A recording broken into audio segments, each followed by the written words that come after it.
Hey everybody, it's Based Liberal, coming at you with some social commentary and culture critique.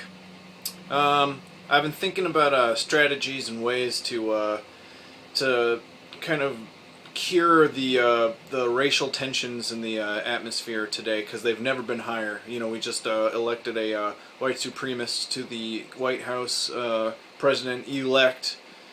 I don't even want to say his name because I'm sick of saying his name, hearing it, and everyone talking about it, and everyone's saying it. So I'm not going to say it. I'm not going to lend my voice to the hate, because you know how I stand on that. I hate. I don't tolerate hate. I don't tolerate these people, and nobody should, because they're intolerable to the core. We gotta stamp them out like a forest fire. And just put an end to this hate all the time. 24 hours, 7 days a week, hate. And we're going to see it increase. So I was thinking of strategies to end the hate. How are we going to end racism? You know, how are we going to end white people, you know, enforcing their racial agenda on the rest of humanity? It's a problem. And I have a solution.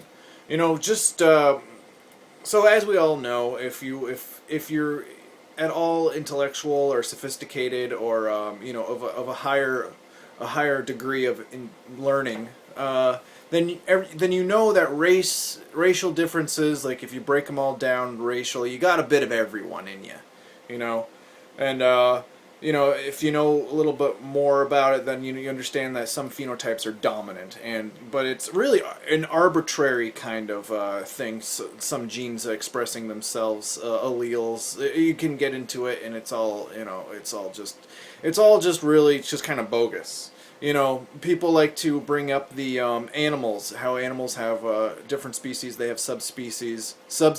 Who, you know, like. White people, they instantly just try to create hierarchies, where of course they're at the top. You know, they place themselves at the top, and everybody cascades down from there, so they can be in control and supreme. And that's what they've done with their language. They've taken over the world with the English language, and now they enforce their will on everybody as the language as a means to do so. So we all got to speak in terms of race. We all got to give lip service and adhere to this ideology, this false claim of racial identities, racial reality, and what these racists will do is they don't like the term racist. You know, if you look up the etymology of the word, you know, it comes from Leon Trotsky during World War II, but that has nothing to do with our topic. They like to refer to themselves as race realists. Okay, so that kind of begs the question: like, is race real? Race realists? You know, I guess you could call people that aren't racists, or if you'd prefer, you know, if you're a racist, a race realist. You could say call people that live in reality race deniers. You know, like Holocaust deniers, you know, or climate change deniers. You know, there's what's there to deny? Well, your impending death for one. Okay, there's too much carbon dioxide in the atmosphere. It's gonna force the world to turn into a flaming ball of hell, and it's all gonna be white people's fault for the Industrial Revolution. So thanks for that, I guess. You know, there's a price to pay with progress. And when it's not progress, it's regressive. It looks like progress in the moment, but in the end, really, you're just kind of damning everybody, your peoples, human beings, to slow burn death. Global warming, real. Look it up. Look into the facts. Look at the primary documents. Al Gore, truth to power, speaker. So Obama got into a White House, and he tried to cure race relations and kind of spread a healing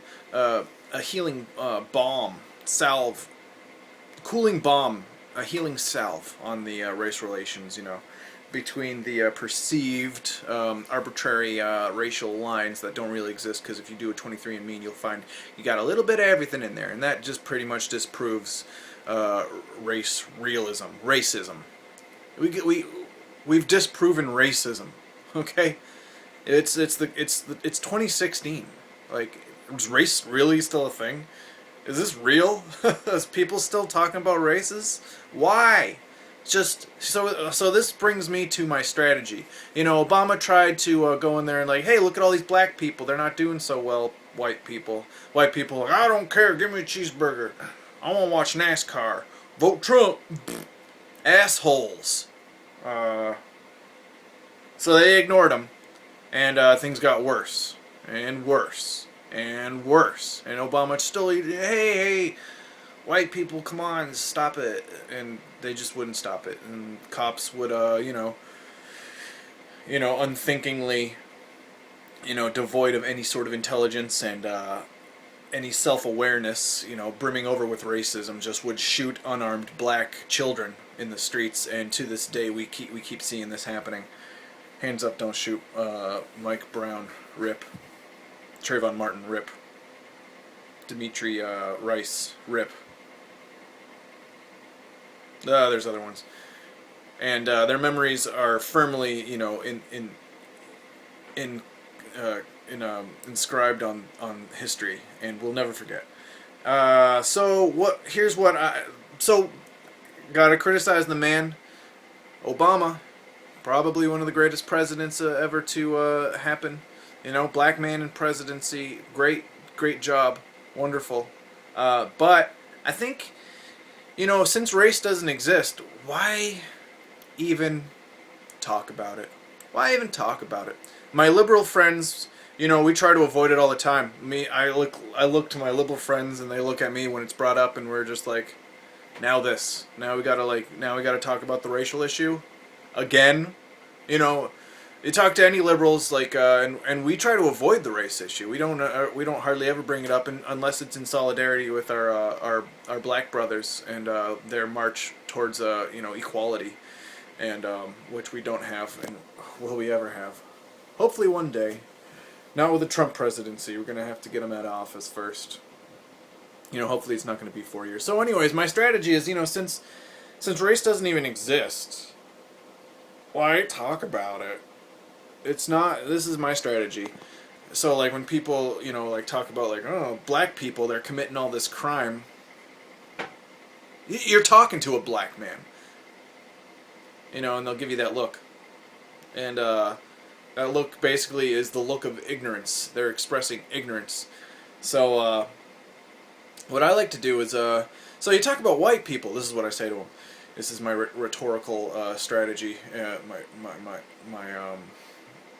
My strategy. I say, you talk about white people all the time. Like, well, is a Mexican white? They invented this term white to describe a certain peoples. To basically continue and perpetuate the European people's Caucasoid hegemony over the world. But realistically, biologically, is a Mexican a white person? Can you answer me that? Well, okay. So what I do, I just try to understand where they're coming from. Because eventually they're gonna catch on that they're being racist. They're being racist. Stop being racist. Okay, so is Asian? What about an Asian? I mean, surely an Asian is a white person, right? Because I don't know what a white person is. Okay, I don't see, as I said in a previous video, I don't see race. I see human. Okay. Oh, what is that over there? Is that an Asian person over there? I don't know. Because all I see is a human. We bleed red. We're pink inside. We all got toes. Unless you're missing toes, don't be. Ableism is also a problem in today's world. So I just say, am I? What about I don't know, me? Am I white? I'm really, because I'm interested in knowing, because I just don't know. Am I white? I don't know. I don't feel white. So this is what it's like to be white. Like I notice things, like I'm able to cut. They offer me like nice positions in the economy and the financial sector, and they like give me breaks and everything. I understand like white privilege. I understand that racism is alive and well. They want to give me you know due to no other fact but besides that I am white present. I'm a white person. I present myself as white. You know. If everybody, it's not even white presenting either. Anybody can present themselves like this. If the black person came up and presented himself like well spoken, polite, you know, he would have like essentially white privilege. Because what is white?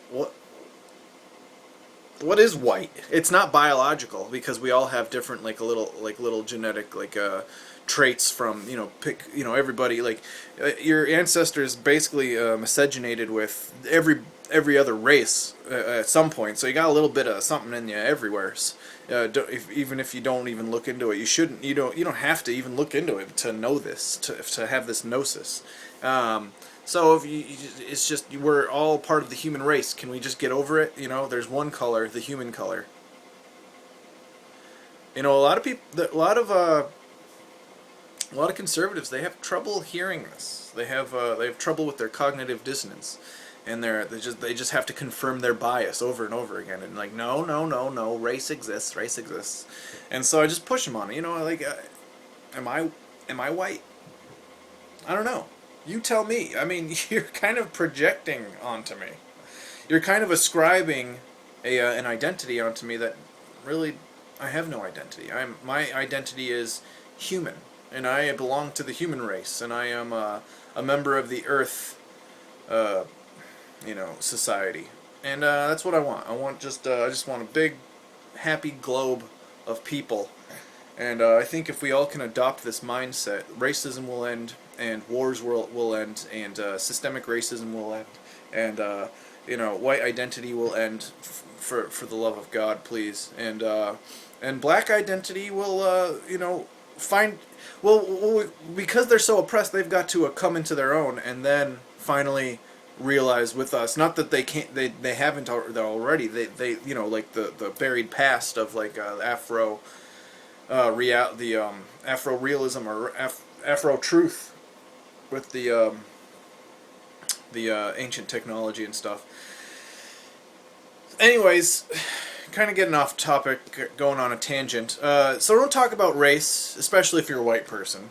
Okay, just admit your privilege, and in any circumstance or situation. I mean, when this pops up, when it comes out, when it comes, say you're sorry.